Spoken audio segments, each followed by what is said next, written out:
पाकिस्तान के मीडिया पे आजकल सबसे ज़्यादा एक ऐसी मीटिंग की खबर चल रही है कि जिसने पूरे पाकिस्तान की सियासत के अंदर तहलका मचाया हुआ है। टीवी के ऊपर टॉक शोज़ हो रहे हैं, मुसलसल तजज़िये किए जा रहे हैं और बार बार ये कहा जा रहा है कि अब एस्टैब्लिशमेंट की की जानिब से पाकिस्तान तहरीक इंसाफ के लिए जो बर्फ़ है वो पिघलना शुरू हो गई है। क्योंकि अब खबर सामने आई है कि इस मीटिंग के अंदर, यानी कि मैं आपको ये बता दूँ कि जो अली अमीन गंडापुर थे उन्होंने एक मीटिंग की थी पाक फ़ौज के साथ, पाक फ़ौज के बड़े अफसरान के साथ, और उस मीटिंग के अंदर वैसे तो कहा गया कि जी सूबे की जो सूरत हाल है अमन के हवाले से उसके ऊपर डिस्कशन की गई, सूबे को बेहतर तरीके से चलाने के हवाले से डिस्कशन की गई, मगर इसके अंदर फिर बहुत सारी दूसरी बातें भी की जा रही थी कि क्या मामलात जो है वो ठीक होने जा रहे हैं, क्या मामलात अब सेटल होने जा रहे हैं, हालात अब बिल्कुल नॉर्मल होने जा रहे हैं, या जो चीज़ें हैं वो क्या पाकिस्तान तहरीक इंसाफ के लिए बेहतर होने जा रही हैं। तो इस हवाले से जो सबसे अहम तरीन चीज़ सामने है वो ये है कि अब ये जो मीटिंग हुई थी, इस मीटिंग के बारे में ये भी बार बार पूछा जा रहा था कि क्या ये इमरान खान की मर्जी से हुई है, या इमरान खान इसके अंदर इन्वॉल्व था, या इमरान खान ने कहा था कि हाँ ठीक है मीटिंग कर लो। तो अब उसके हवाले से कंफर्मेशन हो गई कि जी इमरान खान की मर्जी से ये मीटिंग हुई थी। अली अमीन गंडापुर और पाकिस्तान तहरीक इंसाफ के जो दूसरे रहनुमा थे उन्होंने कोर हेडक्वार्टर में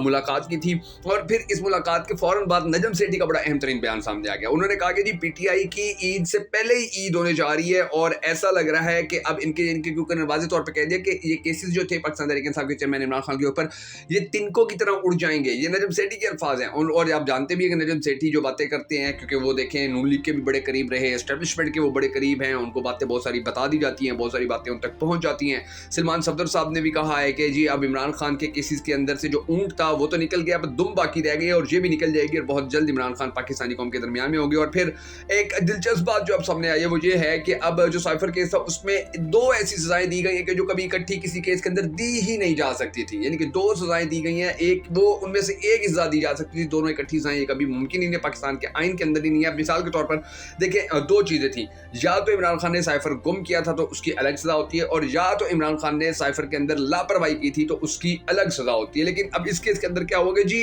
इकट्ठी सजाएं दे दी गई कि ये लापरवाही की वजह से जो साइफर था वो गुम हो गया, और इस तरह ये दो सजाएं जो थी अब ये भी मुकम्मल तौर पर उड़ जाएंगी, और ये पाकिस्तान क्या पूरी दुनिया की तारीख का वाहिद केस है कि जिसके अंदर ये काम किया गया। फिर आप ये देखेंगे इद्दत केस और तोशा खाना का तो वैसे ही उसका यानी कि खाना खराब हो गया केस का, तो इद्दत केस जो है अब उसके ऊपर भी बड़ी डेवलपमेंट सामने आ रही है, बड़ी अच्छी बातें जो है वो सामने आ रही है, बहुत जल्द ये केस भी खत्म हो जाएगा। सैफुल्लाह नियाजी भी अब देखे एकदम से बाहर आए, और उन्होंने भी उनके पहुंचने पर, उनके सामने आने पर भी बड़े सवाल उठाए जा रहे हैं 2 साल बाद भी। यानी कि अब देखें कि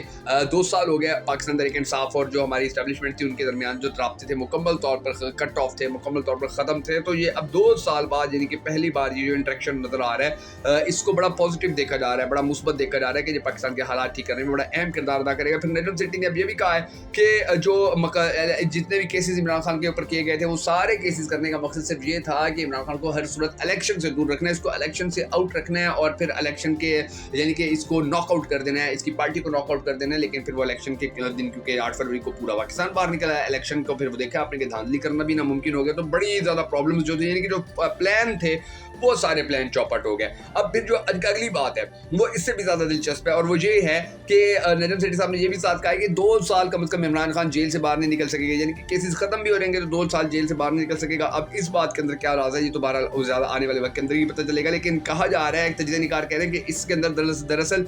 जो एक्सटेंशंस हैं उनका इशू है कि 2-3 बड़ी एक्सटेंशंस जो हैं वो दिए जाने के हवाले से बात की जा रही है कि इसको जब तक जेल में रखा जाए उस वक्त तक जेल में रखा जाए जब तक 2 एक्सटेंशंस पूरी नहीं हो जाती। जैसे एक्सटेंशंस दे दी जाएंगी तो उसके बाद ये आ भी जाएगा, तो ये हमारा यानी कि उस तरह से फिर हम कहेंगे कि चलो जी अब मामला सेट कर लेते हैं, बहुत लड़ाई कर ली, बहुत झगड़ा कर लिया, आओ अब मिल बैठ के हम मसाइल जो हम कॉल करने की कोशिश करते हैं। लेकिन अब ये देखिए कि इनके प्लान जितने भी थे वो सारे के सारे आज तक फेल ही होते चले जा रहे हैं, और प्लान मुसलसल मुस्तकबिल में भी फेल होते जाएंगे। अब दूसरी जानिब आप ये देखिए कि एक और बड़ी पॉजिटिविटी सामने आई है हलीमा खान के ऊपर, यानी कि हलीमा खान इमरान खान की जो बहन है उनके ऊपर अब वो बाहर निकले कारकुनान को लेकर, तो उनके ऊपर मुकदमा दर्ज कर दिया गया। लेकिन ये आप देखिए कि रोड ब्लॉक करने का मुकदमा दर्ज किया गया, यानी कि इससे पहले क्या होता था कि पीटीआई के 4 बंदे इकट्ठे हो जाते थे तो उनके ऊपर दहशतगर्दी का मुकदमा कर दिया जाता था कि जी ये पाकिस्तान के अंदर अमन खराब कर रहे थे। लेकिन अब ये देखिए कि रोड बंद करने का 2 टके का मुकदमा है जो 1 दिन के अंदर उड़ जाता होता है। तो ये वो चीज़ें हैं, पॉजिटिविटीज़ हैं जो आस्ते आस्ते सामने आ रही हैं, और लगता ये है कि इमरान खान की जो रिहाई है इंशाल्लाह बहुत जल्द पाकिस्तानी कौम मुमकिन होते देखेगी। हम सबको दुआ करनी है कि अल्लाह तबारक व तआला इमरान खान को जल्द से जल्द कैद से रिहाई दे। अगर आप भी दुआ में शामिल होना चाहें तो कमेंट सेक्शन में आमीन लिख के हमारे इस वीडियो को लाइक और शेयर ज़रूर कर दीजिएगा।